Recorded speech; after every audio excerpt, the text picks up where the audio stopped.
All right, y'all, before we get to sipping, we want to get to thanking the people that help make Dad's Drinking Bourbon possible, and that starts with our friends at distilleryproducts.com. They have the best stuff at the best prices. If you're a store, a group, or a distillery, and you want to get awesome wholesale prices for laser etched glassware and other cool swag items, reach out to me. I'd love to get you in touch with Carson, Janie, Vicky, the rest of the family over at distilleryproducts.com. You'll be glad you did. We'd also like to take a second and thank our friends over at Orca Coolers. The summer is coming to an end, but it is still 95 degrees. That means you can still get out to the lake, but right around the corner, it's going to be camping season, and you need awesome roto-molded coolers that will keep your food and drinks and whatever else you put in there cold for days. I mean, the ice will last 3, 4, 5 days, and you'll open it up, it'll be just like you put it in there. And the tumblers, come on, they have all sorts of cool tumblers that keep your drink hot or cold. You know it's going to make people turn heads and look at you and be a little bit jealous when you come to the party or the campsite or the lake. With Orca Coolers, use code DADSEASON. That is Dad Season because it's Dad Season year round, and you will get 20% off of your order. That is code DADSEASON for 20% off at orcacoolers.com. I also want to thank Action247.com for supporting Dad's Drinking Bourbon. If you want action, get in on the action with Tennessee's only sportsbook by Tennesseans for Tennesseans. It is the first week of college football. There is a college football free bet. Wager $20 on college football and you'll get a $30 freebie. There's $100K free to play challenges. Customers have 2 opportunities to win $100K during the first weeks of college football in the NFL. Check that out. Don't forget to use code DADS100 when you make your deposit, and they will match up to $400 of your first deposit using the code DADS100. Make your picks. We're going to make some picks this week. Listen up for that. Will Tennessee cover the 34.5-point spread against Bowling Green? Can Georgia overtake Alabama for the SEC title? Will Vandy win this year? We want to know these things. Let's make this year interactive with Action247.com. We're going to have a lot of fun. Use code DADS100 and they will match up to $400 of your first deposit. Cheers. Zeke, are you mad at me? Never. I just feel like we tried to do a cold open. It didn't work. And I feel like you're a little mad at me. No, it'd be like if someone, asked if you were mad at your kids. And, you don't tell them you're mad. You just say you're disappointed and walk away coldly. I was disappointed in your cold open. I was disappointed when you started talking. But I just wanted to make sure we were cool before we started the show. It's a Monday. I forgive you. We all stay a little stressed and wound up a little tighter.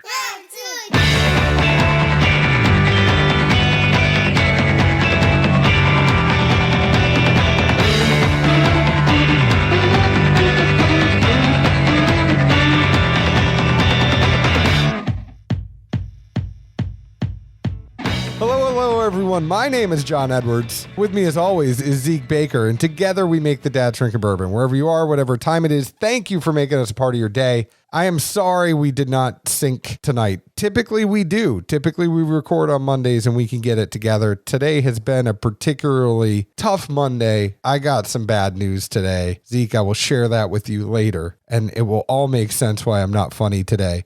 But we have a very special guest, and that is George Miliotes. He is from Hooten Young. He is a master sommelier behind blending this brand together. He is based out of Florida. We have tried the previous 92 proof light whiskey that Hooten Young put out. George was not particularly happy with us and our assessment of this whiskey. I talked to him after the fact and I said, you know what? Why don't you come on and talk about it with us? And you said, wait, we are putting out a barrel proof. And I said, why don't you send us the barrel proof and we will talk about that. And then we could also talk about the 92 proof expression. So that being said, George Miliotes, Master Sommelier, the man behind Hooten Young, thank you so much for joining Dad's Drinking Bourbon. Hey guys, y'all doing all right? Not particularly well today, as you're hearing.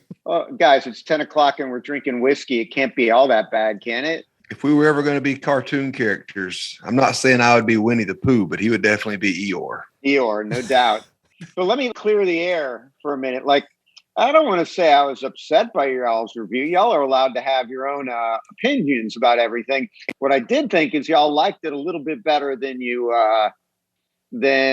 maybe you said. And maybe because it's not bourbon, but whiskey, you're in a bad mood that day, or maybe the cold opening wasn't as good as it could have been then either. I can't tell y'all about the run up. I've listened to the podcast a couple of times. I'm like, yeah, I understand. Like, we're new, and maybe you wanted it to be barrel proof.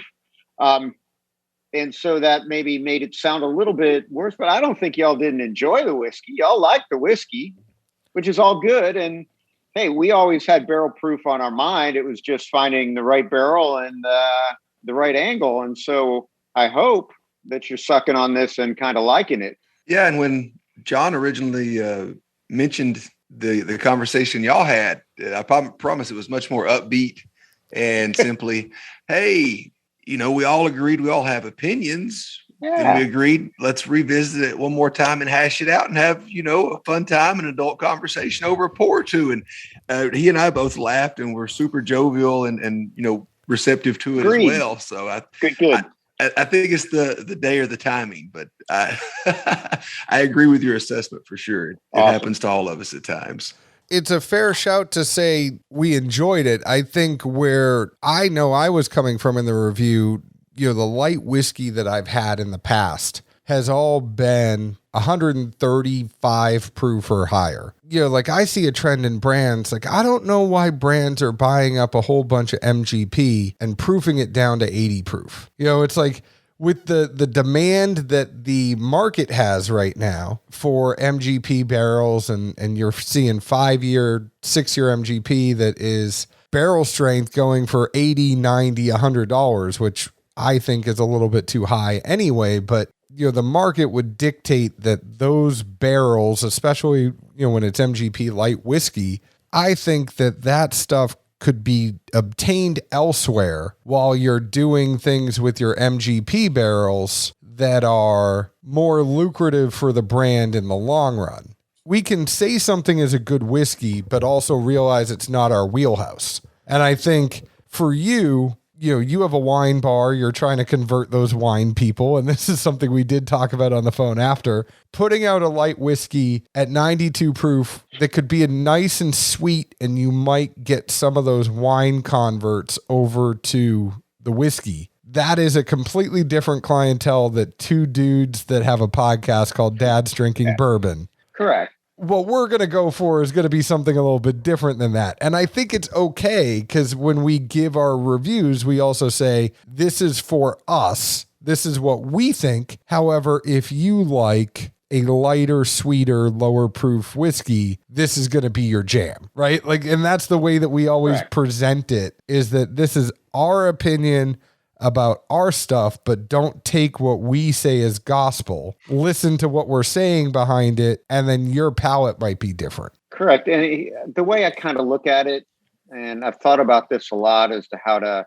maybe best explain my feelings, is like Chevrolet makes trucks, they make Corvettes, they make freaking electric cars. They're all Chevrolets. And like, I look at the 92 proof, and that's my truck. Like, I drive a Silverado. I love it. It does a lot of shit for me, and it's awesome. And hey, if I want to go out in it, I don't care what anybody thinks. It's a useful truck. The barrel proof, man, that's a Corvette. It's about going fast. And it really isn't all that good handling curves. It's about going fast. It's still a Chevrolet, and it's still cool to drive. I love Chevrolets, and like, you're going to buy me a Corvette, I'll drive it fast down the road. And everybody has their use for their car, right? Which is funny, because to me, a guy who drives an F-150, but I will still use the truck analogy, I would think of the barrel proof as the Silverado, and I would think of the 92 proof as like a Chevy Cobalt, and I'm 6'3", and my ass is not fitting in the Cobalt. You're not getting in the Cobalt without a doubt.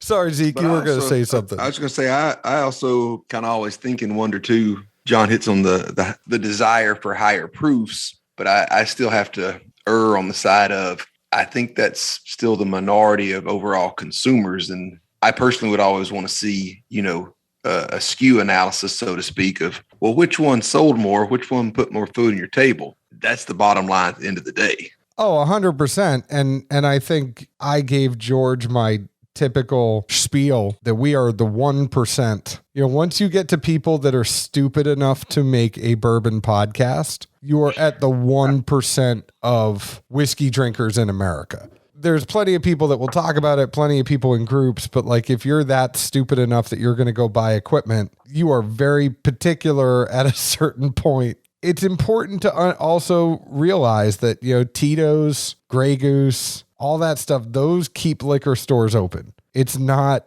the people that are coming in saying, hey, do you have Blanton's? They're not keeping liquor stores open. It is 100% those other people. And Zeke and I also will tell you that we are kind of at a point where we just want easy drinkers. If we do a certain review at one point in our lifespan of the podcast, I think it's also interesting to see how things move, because like the barrels we have been picking have not been particularly super complex lately. Like we have just wanted stuff. We're at the point now in our whiskey drinking careers that we just want something that goes down easy and you don't have to think about too much. And I think there's something to be said about that 92 proof and that. Now that we got on this philosophical conversation, tell us a little bit about yourself, George. I am a Master Sommelier, one of 260 in the world.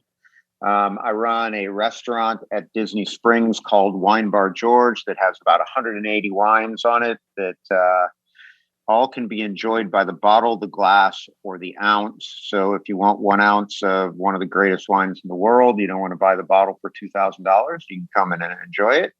But more apropos to what we're doing is we also have a very fun and kind of adventurous beverage program.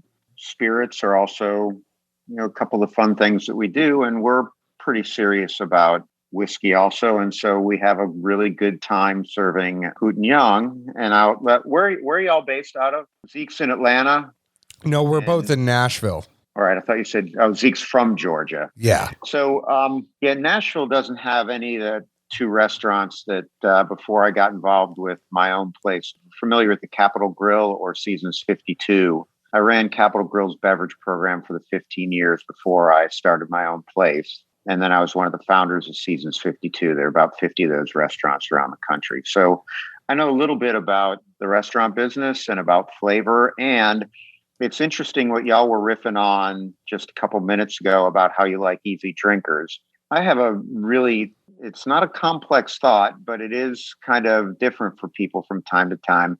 Whatever it is, whether it's your food or if it's a wine or if it's a whiskey, things that just taste good. And isn't that what we really want? Yeah. And sometimes, and I'll use like beer as a place. Like this thought that I've got to have 37 tons of the most bitter hop in a beer, and that's really cool. The beer doesn't taste good to me. Now, maybe it does to other people. I like things that just plain taste good, and my life is built around serving things that taste good. And yeah, I think the 92 proof tastes good.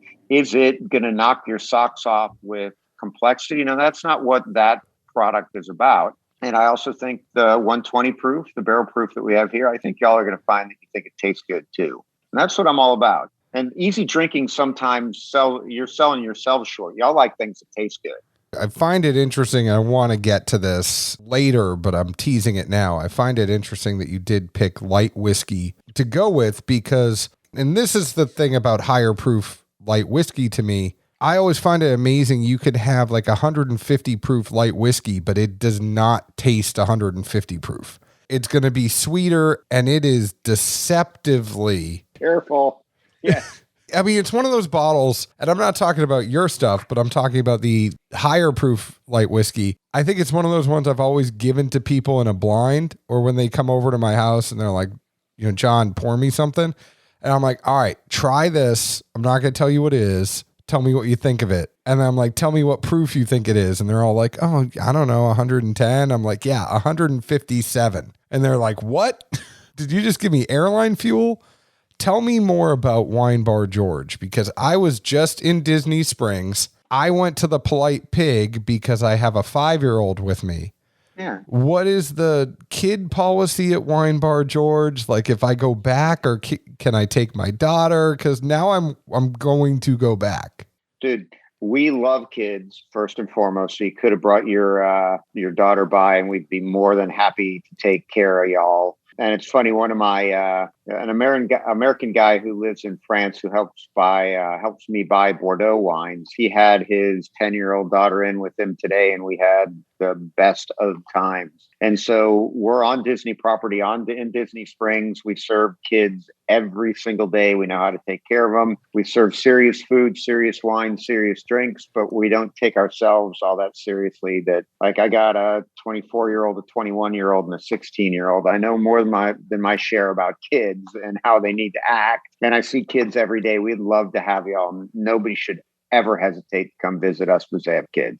And that's a cool thing with Disney Springs. I mean, I feel like if you have a restaurant there, you just kind of have to expect that kids are going to be there. Without a doubt. And to be direct, like, I love kids. Why shouldn't they be able to come into my place and eat? I got good food for kids too. As an adult, you've taken your kids to the park all day. Bring your kids to my place for a good meal, and you can have serious food. You can have a badass mixed drink if you want, or we can talk wine smack from $8 a glass to $500 a glass. Where are you within Disney Springs so that people can be on the lookout? So the part of Disney Springs that we're in is called The Landing. And you do have to, like, when you went to the Pig, you probably came straight down the stairs and went right into the Pig. You have to go about maybe 100 yards straight out of the stairs that you came down. And that's when you walk over a bridge into Landing. And there's Raglan Road, which is an Irish pub by us. There's Morimoto's restaurant and a big restaurant called the Boathouse. And then there's my place that kind of triangulates those three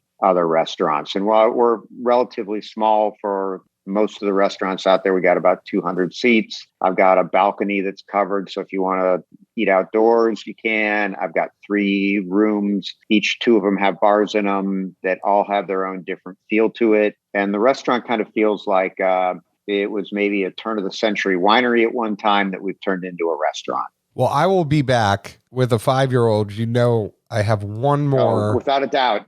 We know you have this awesome resume with Capitol Grill and the other restaurants that you've been a part of, but like, what got you into wine to begin with? So I was lucky enough that my dad, when I was about 12 years old, got out of the corporate world and went into the restaurant business for himself.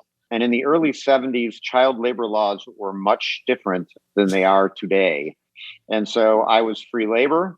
And so I grew up in the restaurants from when I was 12 all the way through college, worked in the restaurants. My first job was washing beer glasses and washing wine glasses in the restaurant. And then the back of our restaurant, we sold wine retail. And so I had to keep the shelves clean and stocked and faced and all that kind of thing. And really kind of always liked the way wine labels look, started asking questions. And, by the time I was 16 years old, I was helping my dad sell wine to guests. And I've always been kind of, obsessed with things that smell and taste good. And so, after college, I went back and I worked for my dad. We had a big steakhouse at that time and continued to learn about alcohol, which it's kind of funny. A lot of people never think about, hey, can alcohol be a living? Alcohol has provided me with a really, really good living. Maybe it's the path less traveled, but it's a really cool path and a fun path. What I eat and what I drink is very important to me. It's funny you should say that, because I think a passion for you, and you've said this multiple times, is just things that taste good. I feel like there is this big, everybody talks about pairing wine with food, and that is the number one thing. It's okay, reds go with this type of food, whites go with this type of food. I feel like there is a whole aspect of pairing whiskey with food that has not been explored enough. And it's funny enough that you bring the light whiskey to market, because I feel like light whiskey can almost be like a white wine. Like your 92 light whiskey, you can pair that with things that, are a little bit lighter, maybe a pasta, or maybe, you're not going to put a steak with that. And then you get something that is a higher proof, maybe a heavier rye content, and that's going to be more like your steak food. Do you think in terms like that at all? Because I know you've probably paired your fair share of food and wine together. I have done extensive food and wine pairing. it can be as geeky as you want it to get. I like to maybe pare back the geekiness a little bit, but I can get very granular with that. But one thing that I've always found overriding for my food and wine pairing, whether it's with spirits or if it's with wine and food, is like really top quality goes really well with really top quality. And so if I'm having a piece of American Wagyu beef, that's a ribeye and it's just a little piece, I'm going to go for the highest quality red wine I absolutely can with that. But if you turned to me and said, you know what, I don't like red wine, but I want to have a whiskey with this, I would, as you said, I do one other thing that I'd add to it. I'd want something where there is still a little bit of wood tannin in the whiskey, because those tannins are what help cleanse your palate from the fat on the steak.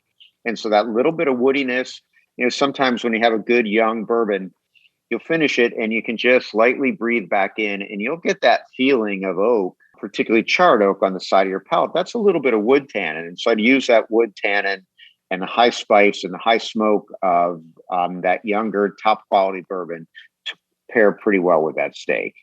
And so, I'm on board with you. There's so much that can be done with whiskey as a spirit and pairing with things.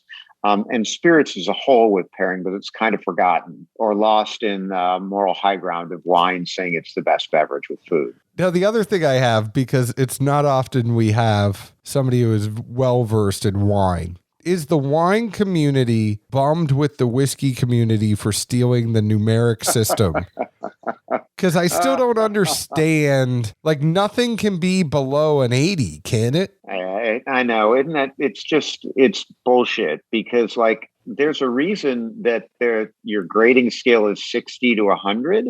You should be able to say this is a 75, but it's going to cost you $12 a bottle in the store. And it should be a 75, right?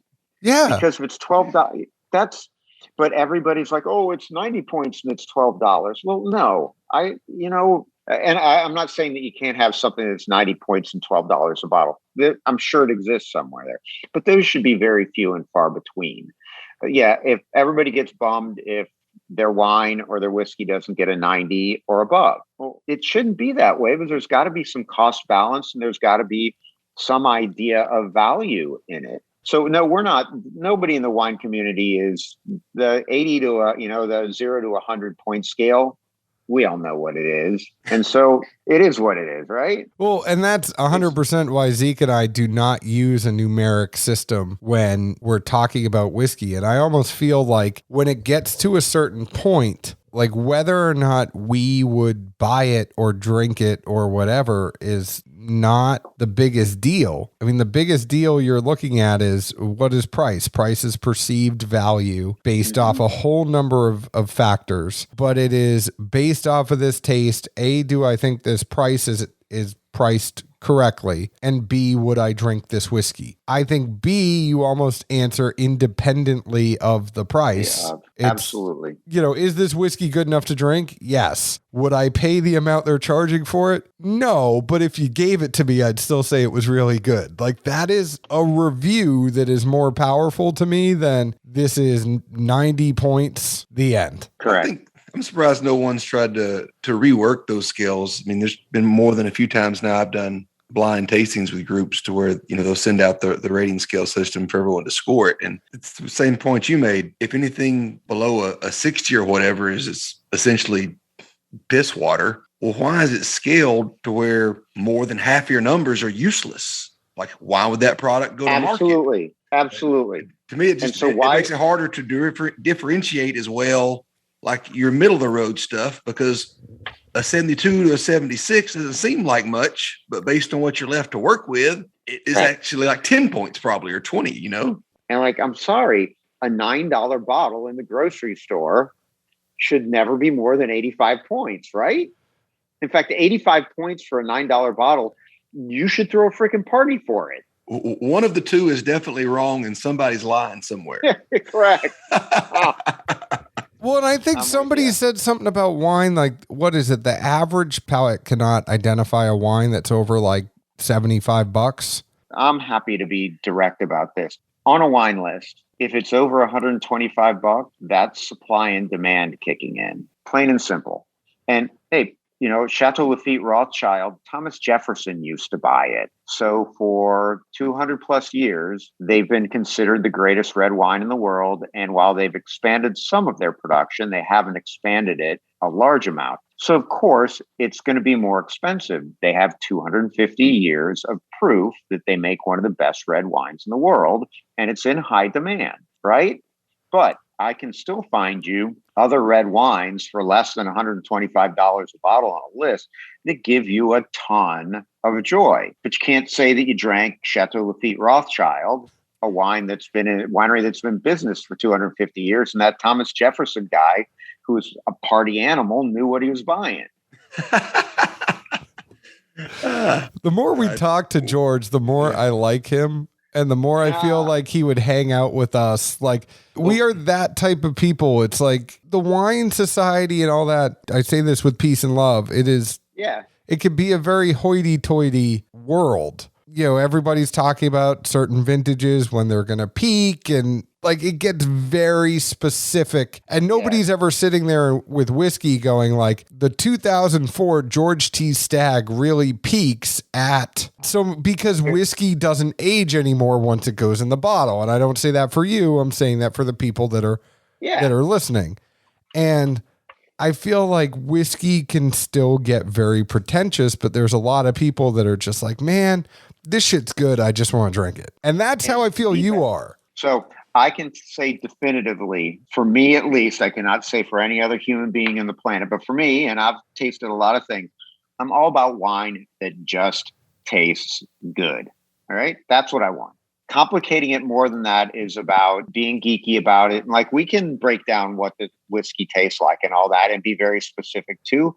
But in the end, does it taste good or does it not taste good? We're human beings. We like things that taste good. We are driven to eat things and drink things that taste good. It's in our DNA. We want to drink things and eat things that taste good. I can talk wine smack with the most hoity-toity of them, but I choose not to unless I have to. It's like, come into my place. I got good food. Like, people come into the restaurant and they're like, nobody said that you had good food. I'm like, all right, I'm not going to open up a restaurant that has shitty food. All right. And I got cool wines, and I got like 5 bartenders who are so freaking passionate about what they do that you can come in and talk alcohol smack, talk spirit smack with them and be like, am I really in a wine bar? And then you can transition into wine and they'll talk wine with you too. So again, I look back to, I just want things that taste good and for y'all to come in the restaurant and have a good time. I did want to ask, especially when John mentioned about, the fact that, whiskey no longer continues to age in the bottle, quote unquote. When you mentioned having all the wines available by, the pour or ounce or whatever, I assume you have one of the systems to where keeps it fresh and whatnot. Yeah. How relevant do you think that is in the whiskey world? Because that actually is a pretty good debate amongst the whiskey nerds. So we use a Coravin for our wines, which is you take it on and off the bottle. It's not one of those big things you got to put all the bottles in and tap it and that kind of thing. This is a device that sits on top of the bottle. A cork needle goes through the cork, and then it pressurizes it and pushes the wine out. My thing with all products is pretty much how you move through the product.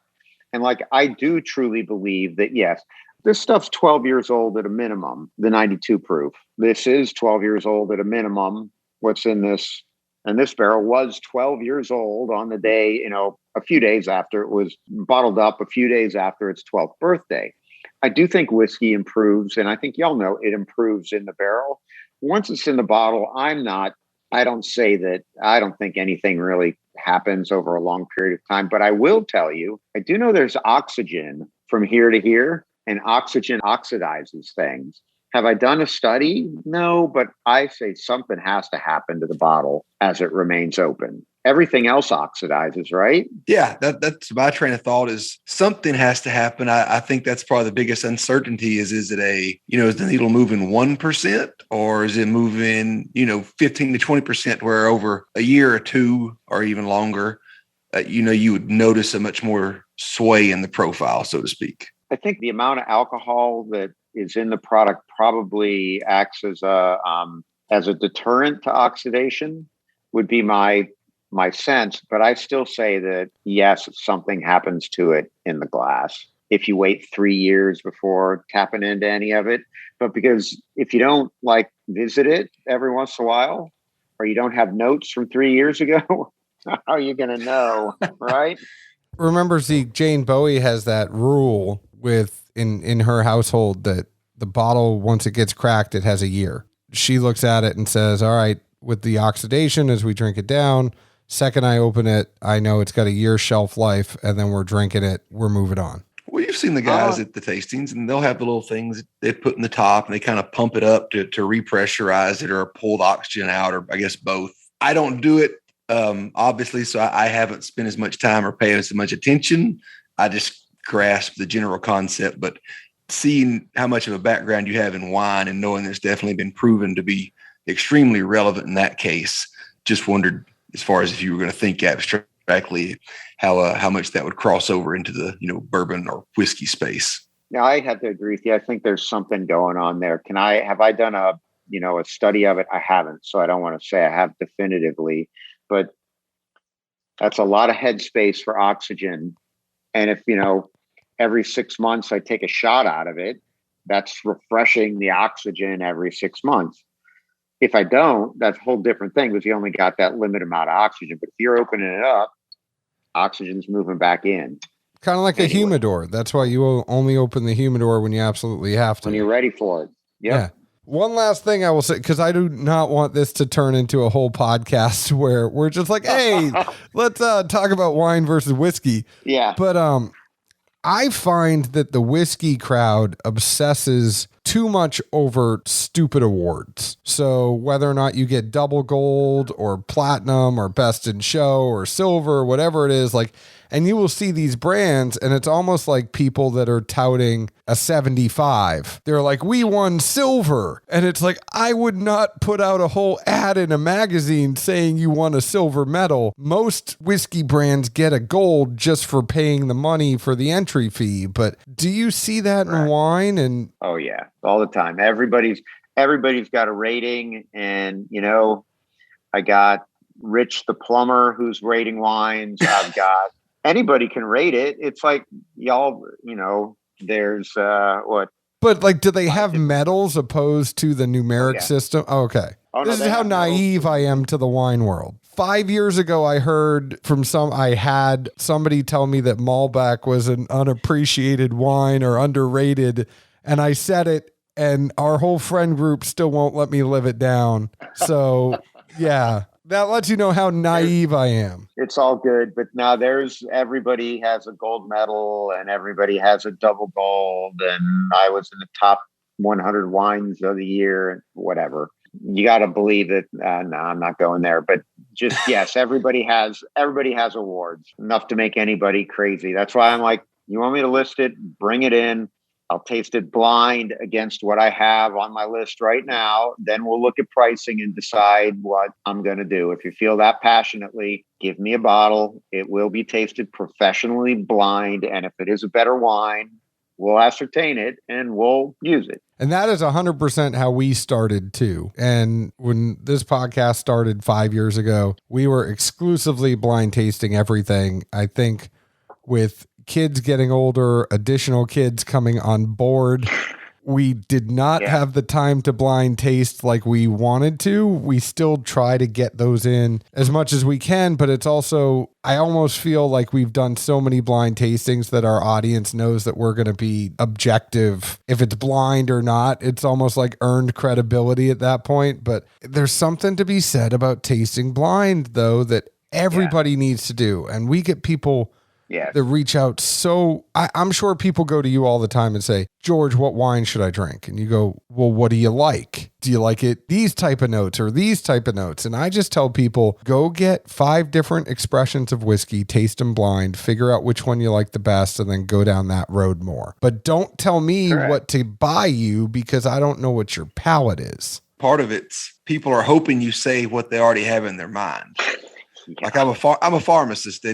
Nothing irks me more than when someone comes up and, hey, what would you recommend for da-da-da-da-da? Okay, I'll stop what I'm doing, go out in the store. Here's what I really like, maybe this. well, what about this other thing off the shelf that I saw on the news a couple of days ago? Would that work? You knew you were going to buy it when you walked in here. Why in the hell did you aggravate me? Oh, So at my place, like I sell Cabernet and Chardonnay like everybody else. And I know plenty about both the varietals. But when you come into my place and you ask me, hey, I'm at Wine Bar George, what do you want to have? I'll ask some probing questions, but then most of the time I'm going to try to take you to something new that you haven't had before. So you'll remember my place, because you can get freaking Cabernet in every single restaurant in the United States today. Now, if you come to me and say, I only drink Cabernet, well, good, then I'll take you on a Cabernet ride that you've never had before, because we'll go to Australia for some Cab, or we'll go to South Africa for some Cab. But like with everything, I want to differentiate my place, and I want you to be able to try a bunch of things. And the same should go with your idea with whiskey. Hey, you don't have to go buy the bottle. Go into a freaking restaurant where you know the people, go to the bar, say, put me Tennessee whiskey, put me bourbon, and put me a light whiskey. Give me a half shot of each, half an ounce of each, and let me taste them next to each other. Because it's blind tasting, but blind tasting with the 3 things or the 5 things in front of you all at once. So there's some comparison being done.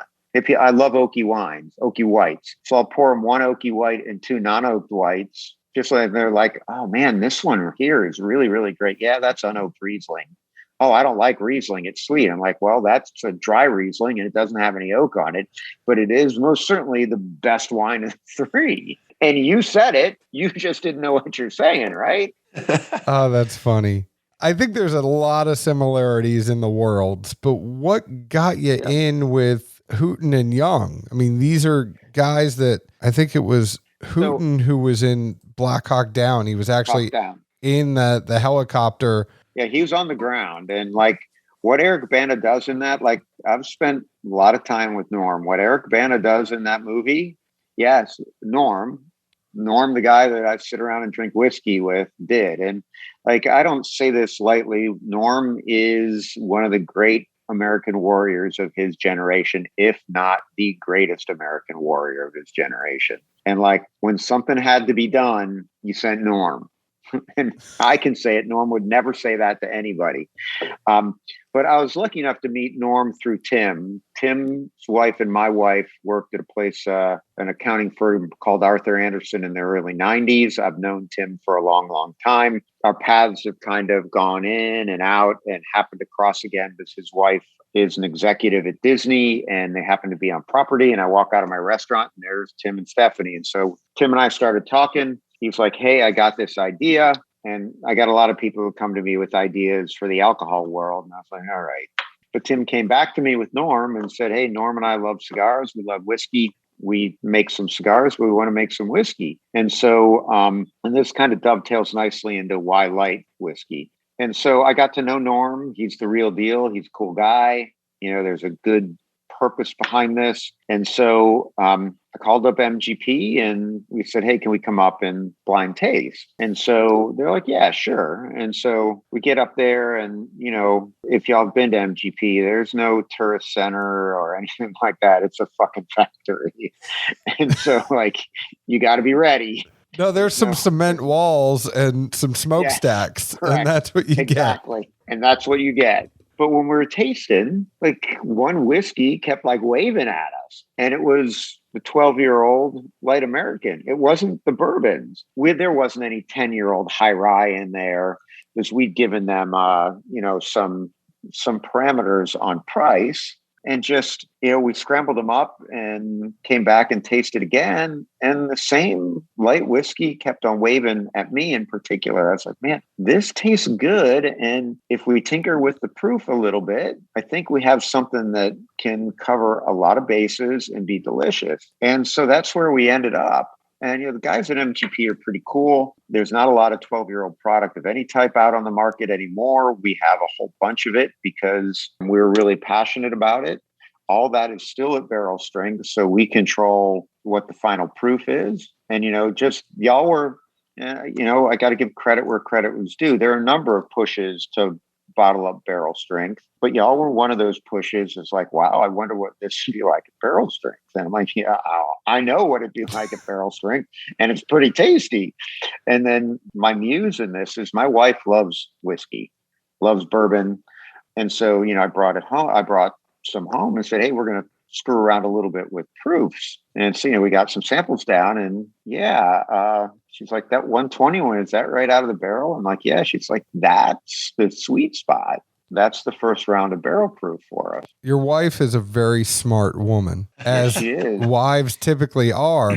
I have an interesting question, though, when it comes to putting the whiskey together, because obviously Hooten Young, their names are the ones behind the brand, but you are the brains and you are the one kind of making it go behind the scenes. How much are they tasting it along with you and saying, I like are you presenting the different options to them? You've already run through the gamut. You've got the consult from the wife. And then once that happens, you're bringing it to them and saying, do you bless this? Or is it kind of like you have carte blanche to do whatever and they trust you implicitly? Well, they trust me implicitly on taste, but I'm not that kind of guy. We're always going to be a group, and they're going to taste beforehand to make sure that they're cool with it so that we're all on board. But yeah, it's my job. And, Norm has the story. Norm's story is a cool frickin' story, and we give back to Army Rangers with the product.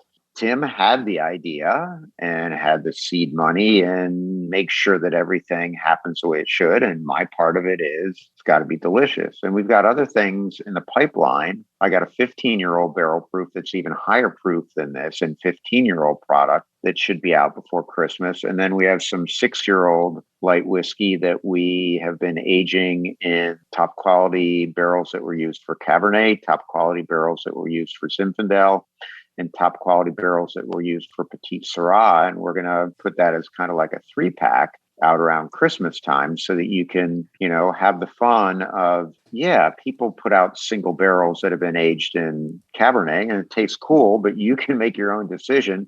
Do I like it finished in a Cabernet barrel, in a Zin barrel, or in a Petit Syrah barrel? And I think that's almost a place where you have a competitive advantage that these other distilleries don't have. Do you think? Well, because Zeke and I are in a bourbon group here in Nashville, and it's called TriStar Barrel Kings. And we were lucky enough to have a backbone bourbon, which is MGP, and it was finished in a silver oak barrel. It's not something that happens all the time. We were lucky enough to just be the one group that got it. I feel like you would be able to do stuff like that all the time and have some LTOs that are really interesting where you can go to those wineries, they know who you are, and you could say, can I just get a barrel of that? And chances are they'll probably give it to you.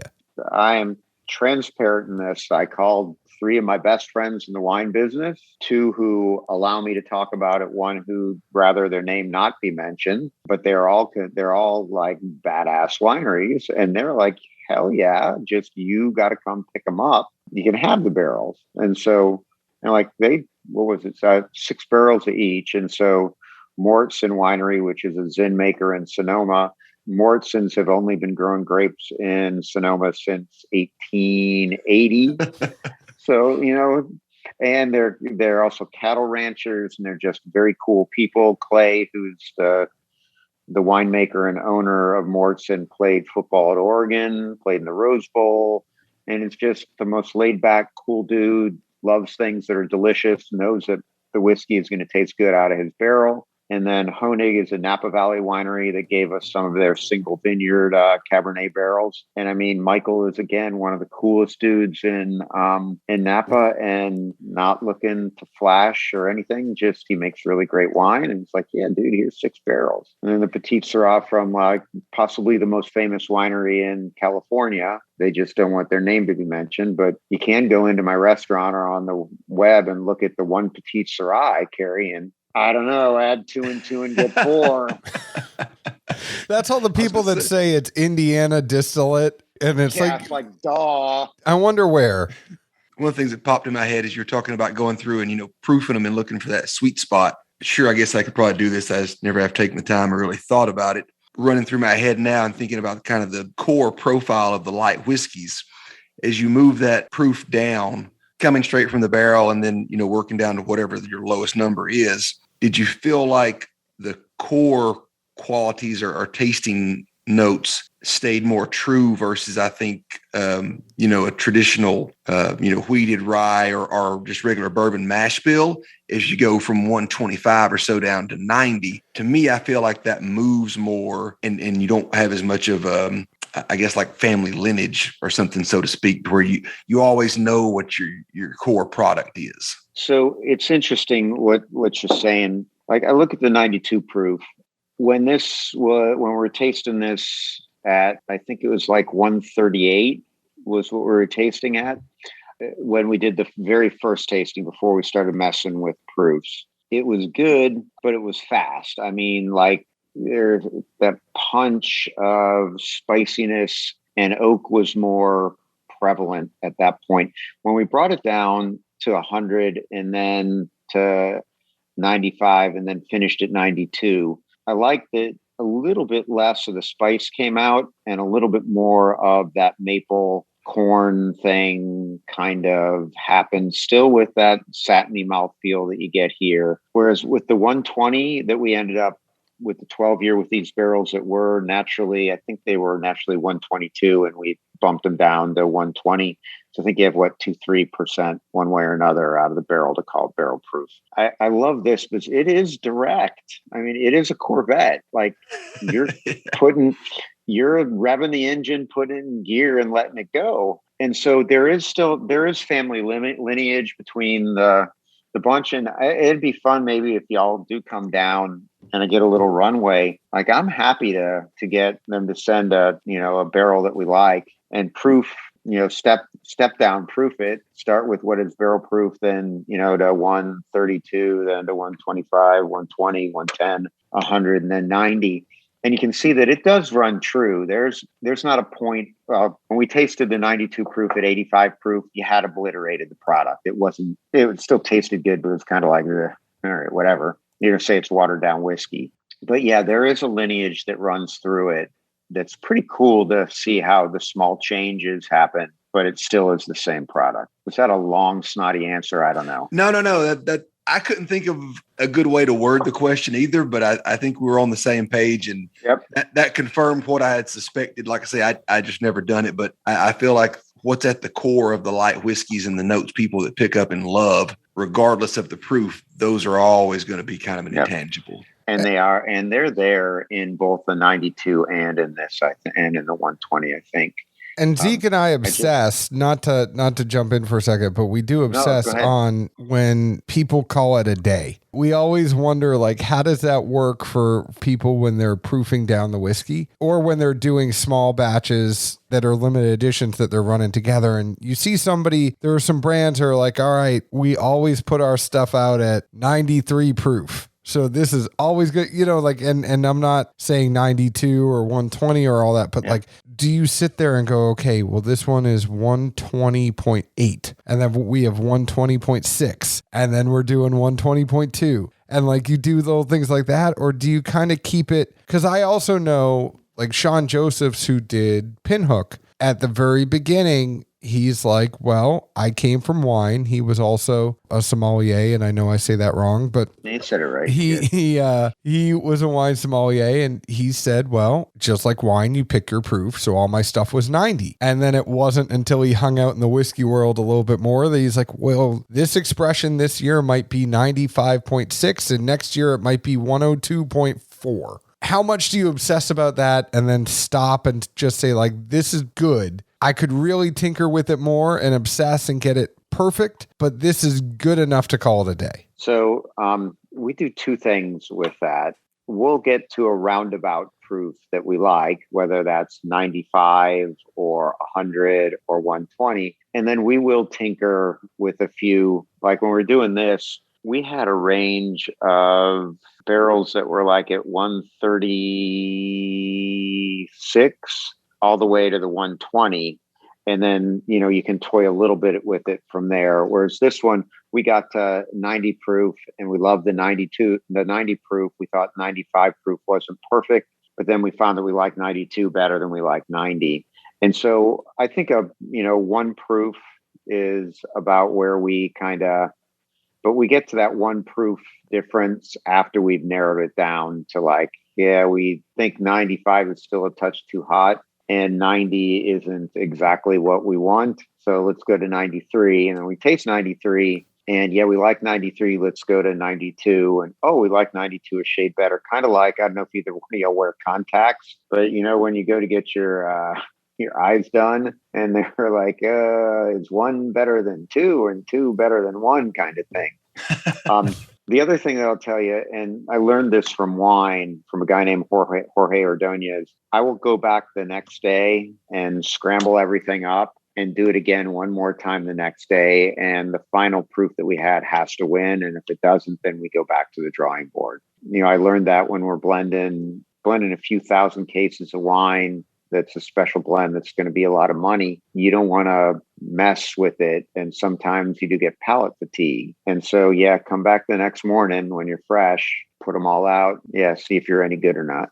Fair enough. Getting in, knowing that we are over an hour in because this has flown by. I'm sorry. No, I think this has been an awesome conversation, but I do want to talk about this barrel proof, this 120 proof. What do y'all think? Well, I was going through it, and I mean, normally I let Zeke lead off, but I just want to say here, I think the nose is a beautiful mix of vanilla, but it's like freshly cut wood. It's like that sawdust, or when you pick up the piece of wood after you just ran a saw through it, and it's a little bit hot because it was a power saw. It wasn't like a hand saw, but it has a little bit of heat like that on there too. And then you taste it and none of that is there because it just goes down easy. So it's like, I feel like a bunch of the characteristics on this pour are on the nose. And if you don't nose it enough, you're going to miss a lot of the other stuff that comes with it. I just thought that was unique. And normally I'm filling in the blanks after Zeke goes. And I just want to get that point in there. So Zeke, you go ahead and tell me what you think, Honey Boo Boo. One of the things that I've always liked about the light whiskeys, similar to the synergy of the profile at the proofs, is I think the nose versus what you taste matches up really well also. A lot of other whiskeys, you can nose one thing, and then when you taste it, it do a full 180 on you. That being said, I'm going to kind of mingle these together. But moving through this, the first thing I picked up was popcorn. In the sense of like Cracker Jacks or toffee, like, covered popcorn, maybe not movie theater, but still, if you ever had that thing around the wintertime where you opened up like the variety jug, you like the family got to eat on for the next month. That was probably the whole like front profile to me. The vanillas and other things are there. I just think those are intangibles we would expect. So I don't hit on those as much.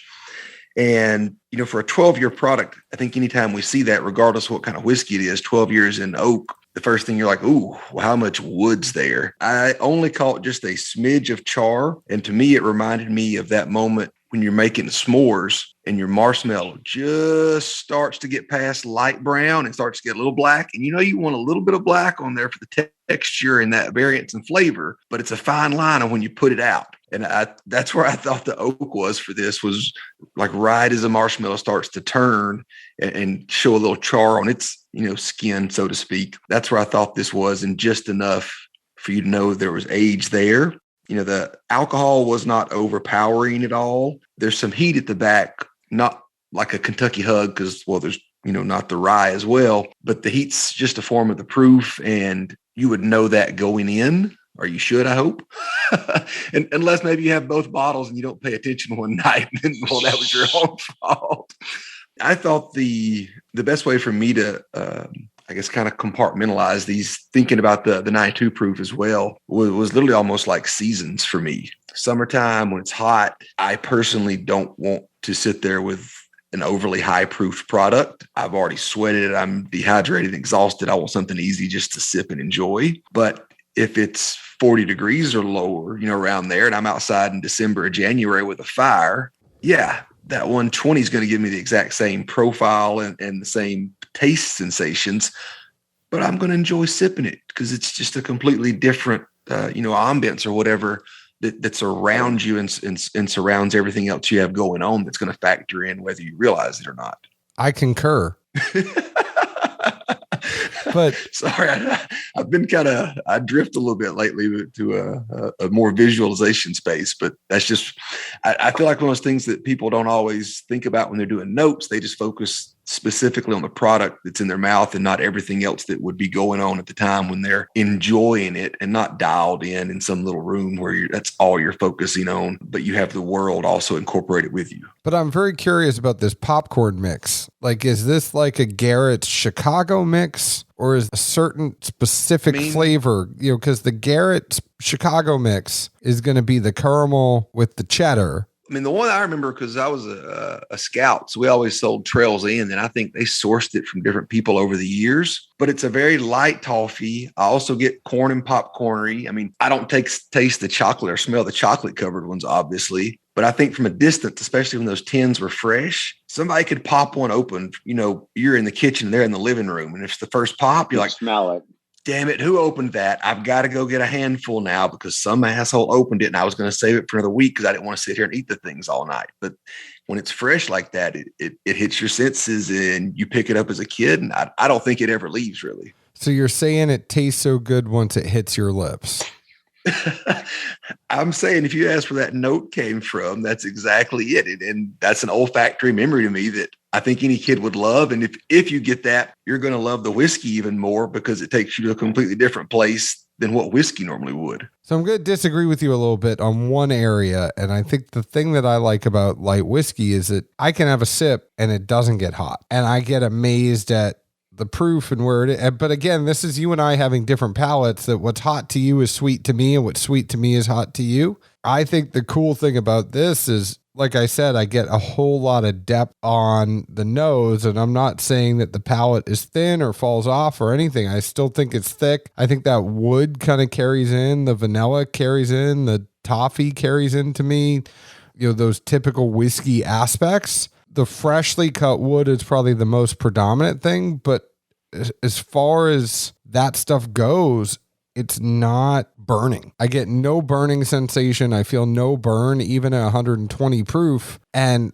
I would expect maybe something to come in like the third part of the palate towards the finish and breaking that down, not in the front, not in the middle, but kind of like once it hits the back of your throat. I get nothing. This is like smooth sailing. And you talk about seasons, this 120 proof and the 92 proof, I mean, that's something I can drink in the summer either way. I think if I were to really get specific on it, though, the 92 proof is what I would be drinking during the day while I'm mowing the lawn. The 120 proof is what I'd be sitting on the deck, maybe having a cigar, maybe have a fire in the fire pit if it's not 100 degrees outside, something like that. That's when I would go for that 120 proof opposed to the 92, but they both have their place. I just think that I like the woody aspects of this pour to really go with. And I was going to mention to George that I feel like Hooten Young is almost turning into a little bit of a lifestyle brand. If you go to the website, they have a really cool logo, and I bet you more than one person ends up getting that logo as a tattoo because it really is badass.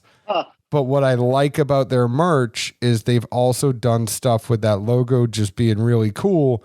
They've put it on Calibri lighters. They've put it on, hats where it's just the logo and it doesn't scream Hooten Young on everything. And I think that's really good. Zeke always gets on me for worrying about marketing too much, but I think that's kind of cool because it builds the brand as you could wear the shirt and nobody's looking at you like, oh, you're wearing a whiskey shirt or a cigar shirt. It's like you can wear the shirt and still blend in. It's not like I'm wearing blah, blah, blah distillery on my shirt and everybody's looking at me funny. I think the woodiness of this really pairs well with the cigars that you can find on their website or all that other stuff. And those, I think Zeke and I need to next with you review a cigar and a pour. That'll be the next show. We can do that.